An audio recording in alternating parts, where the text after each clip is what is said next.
예루살렘 교회 하상웅 장로입니다. 블레셋은 이스라엘과의 전쟁에서 이겼습니다. 1차 전투에서 4,000명, 2차 전투에서 3만 명의 이스라엘 사람들을 죽였습니다.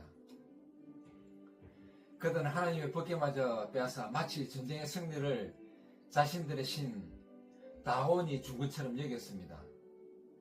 이스라엘의 신 하나님을 이겼다고 떠들며 그들은 기고만장했습니다. 그러나 그들의 교만은 오래가지 못했습니다. 법궤를 다곤 신전 안에 두었는데 다음날 아침 다곤의 신상이 엎드려져 있었습니다. 마치 이스라엘의 하나님 앞에 절이라도 하듯 얼굴을 땅에 대고 쓰러져 있었습니다. 블레셋 사람들은 이상하게 생각하며 다시 세워놓았습니다. 그러나 그 다음날 다곤 문지방에 넘어져 머리와 두 손, 팔, 다리가 잘려나갔습니다. 그때부터 블레셋 땅에는 두려운 재앙이 내리기 시작했습니다. 아스도 사람들에게 악한 종기가 퍼졌습니다. 그들의 몸이 아프고 이때부터 말마다 공포가 번졌습니다. 하나님의 법궤를 우리와 함께 있게 하지 말자. 그분의 손이 우리와 우리 신 다곤을 치신다고 사람들이 소리쳤습니다. 그래서 그들은 법궤를 가드로 옮겼습니다. 하지만 가드에서도 재앙이 일어났습니다.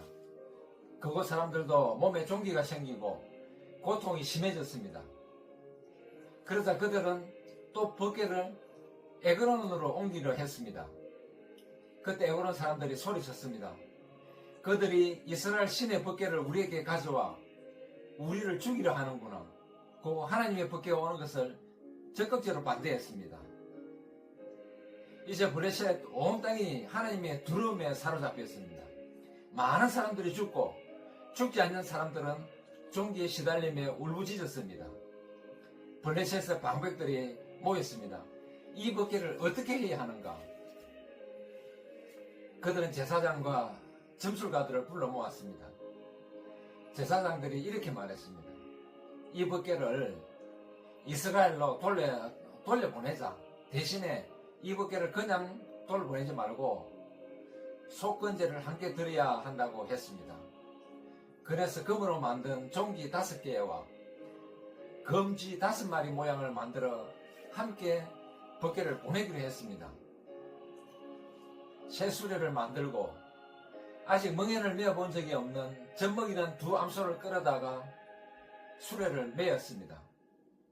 그리고 그 법궤와 금으로 만든 속건제를 수레에 실었습니다. 블레셋 사람들은 이렇게 말했습니다. 만약 암소들이 곧장 베스메스로 가면 이 모든 재앙이 법궤로 인해서 하나님께로부터 온 줄을 알고, 그렇지 않으면 만약에 암소 2마리가 제대로 가지 않으면은 이거는 우연이다. 하나님의 어떤 그런 하나님이 내리신 재앙이 아니다. 이렇게 생각했던 것입니다. 암소들은 어떻게 되었을까요? 놀랍게도 새끼를 두고도 암소들은 곧장 베스메스로 향했습니다. 울면서도 한 길로 곧장 갔습니다. 오른쪽이나 왼쪽으로 벗어나지 않고 똑 바라갔습니다. 블레셋 방백들이 그것을 따라 베스메스 경계까지 지켜보았습니다.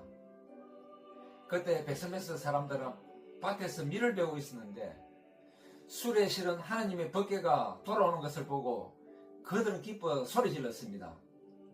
레위 사람들이 법궤를 내려다가 큰 돌 위에 두고 수레를 쪼개어 불을 만들고 암소들을 제물로 바쳤습니다.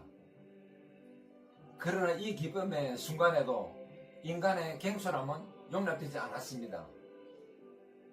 일부 사람들은 법궤 안을 들여다보았습니다. 하나님께서는 그들을 치셨습니다. 거룩하신 하나님 앞에서 인간의 호기심과 무리함은 제거되었습니다. 그날 많은 사람들이 죽었고 백성은 통곡했습니다. 베스메스 사람들은 두려움에 떨며 말했습니다. 이 거룩하신 하나님 앞에 누가 서겠는가? 우리는 감당할 수가 없다. 하나님의 법궤는 길라, 야림, 아비나담의 집에 머물게 되었고 사람들은 다시 하나님을 경외하기 시작했습니다. 하나님의 법궤는 단순한 나무 상자가 아니라 하나님의 임재를 상징하는 거룩한 것이었습니다.